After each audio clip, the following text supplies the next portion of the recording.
ये नीम छंगाए हैं अभी, पीपल और नीम। ये माता जी का मंदिर है। ये यहाँ पे काम चालू है अभी माता जी के मंदिर के पास। टेंट सेट डाल रहे हैं अभी यहाँ पे। ये देखो पहाड़ी है, इसके ऊपर मंदिर है माता का। यहाँ पे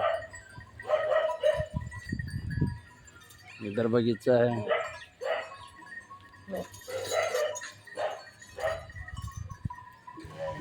ये मेन गेट है।